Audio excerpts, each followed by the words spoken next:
హల్లెలూయా. ఇప్పుడు చదవండి లోకాసు వార్త 1వ అధ్యాయం 17వ వచనం చదవమ్మా. మరియు అతడు తండ్రుల హృదయమును పిల్లలు తట్టుకును, అవిధేయులను నీతిమంతుల జ్ఞానము అనుసరించుటకును త్రిప్పి ఆయత్తపడి ఉన్న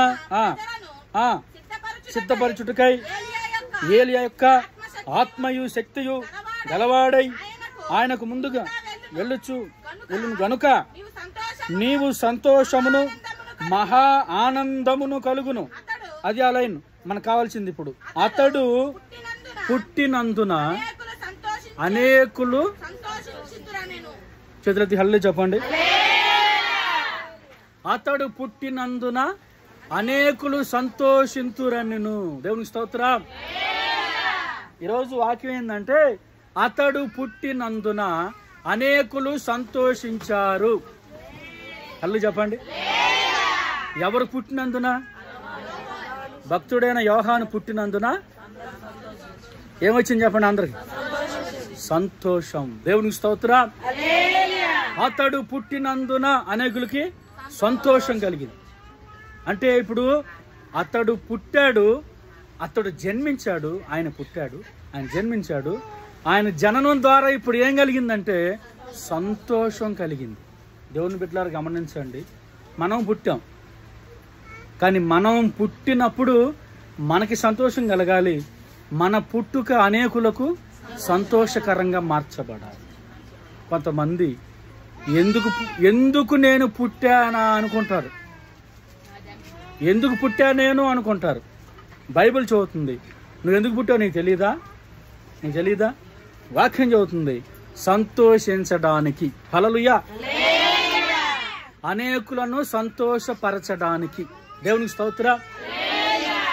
పిల్లలు గమనించండి, అతడు పుట్టినందున అనేకులు సంతోషించారు, అనేకులు ఆనందించారు. అతని పుట్టుక అనేకులకు సంతోషకరంగా మార్చబడింది. అంటే ఆయన జీవితం అనేకులకు సంతోషంగా మార్చబడింది. ఆయన యొక్క విధానం ఏదైతే ఉందో అనేకులు ఆనందించేలాగా సంతోషించేలాగా చేసింది. దేవుని బిడ్డలారు గమనించండి, మనము పుట్టాము, మనము పెరిగాము, మనం పెరుగుతున్నాము, పెద్ద అవుతున్నాము. అయితే మన ద్వారా ఏముండాలి చెప్పండి? ఏముండాలి? సంతోషం ఉండాలి. సంతోషమే సగం బలం. దేవుని స్తోత్రం. ఆహారం అన్నం తినకపోయినా, భోజనం చేయకపోయినా సంతోషంగా ఉంటే కడుపు ఏమైద్ది? నిండిపోద్ది. దేవునికి స్తోత్రం చెప్పండి. హల్లెలూయా. సంతోషం ముఖ్యం. దైవజనుడైన పౌలు సంఘానికి చెప్తాడు, ఆనందించండి, మరలా చెప్పుచున్నాను ఆనందించండి.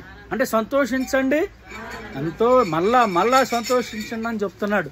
అంటే ఈ రోజున కుటుంబాల్లో సంతోషం తగ్గిపోయింది, కుటుంబాల్లో సంతోషం లేదు, జీవితాల్లో సంతోషం లేదు, చేసుకునే వ్యాపారంలో సంతోషం లేదు, చేసే ఉద్యోగంలో సంతోషం లేదు, చదివే చదువులో సంతోషం లేదు, జీవించే జీవితంలో సంతోషం లేదు. అన్ని కలిగి ఉన్న మనిషిలాగా అనిపిస్తున్నాం, కానీ ఎందులో కూడా సంతోషం అసలు అనిపించట్లా. సంతోషం లేదు. దేవునికి స్తోత్రం చెప్పండి. అదేదో ఉంది, విగ్రహం పుష్టి, నైవేద్యం నెస్టి. దేవునికి స్తోత్రం చెప్పండి. మనిషి చూడడానికి ఆకారంగా ఉన్నారు, కానీ తినే సమయానికి ఏమవుతుంది? మనసు సంతోషం లేదు. సంతోషం లేకపోవటం వలన తినే ఆహారం అనేది అసలు ఎందుకు ఉపయోగం లేకుండా పోతుంది. మనసు సంతోషంగా ఉంటే నీకు అన్నీ బాగుంటాయి, మనసు సంతోషం లేకపోతే నీకు ఏది బాగోదు. అందుకని ఈరోజు దేవుడు మాట్లాడుతున్నాడు. ఈ మొట్టమొదటి ఆదివారమున, ఈ జూలై మాసంలో మొదటి ఆదివారం దేవుడు చెప్పే విషయం ఏంటంటే సంతోషించండి. దేవునికి స్తోత్రం. యోహాను పుట్టడం వలన పిల్లారా ఏం కలిగింది? సంతోషం. అతని పుట్టుక సంతోషాన్ని ఇచ్చింది. అసలు ఆయన పుట్టడం చూడండి, ఎలా జన్మిస్తున్నాడు ఆయన అంటే, గాబ్రియేలు దూత వచ్చి మాట్లాడుతుంది. గాబ్రియేలు దూత యాజకుడైన జకర్యాతో మాట్లాడుతుంది.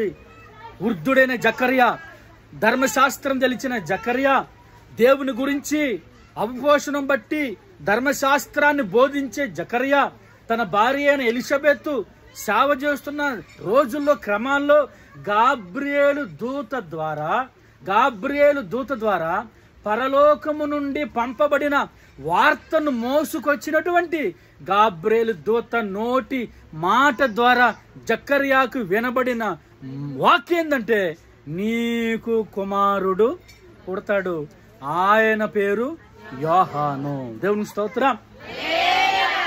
గాబ్రియేలు దూత చెప్తుంది, అతడు పుట్టినందువలన అనేకులు సంతోషింతురు. నిన్ను చూసిన వాళ్ళు సంతోషిస్తున్నారా, తిడుతున్నారా? నాకు ఇది ఒకటి చెప్పండి చాలు. చెప్పండి. నిన్ను చూసిన వాళ్ళు సంతోషిస్తున్నారా,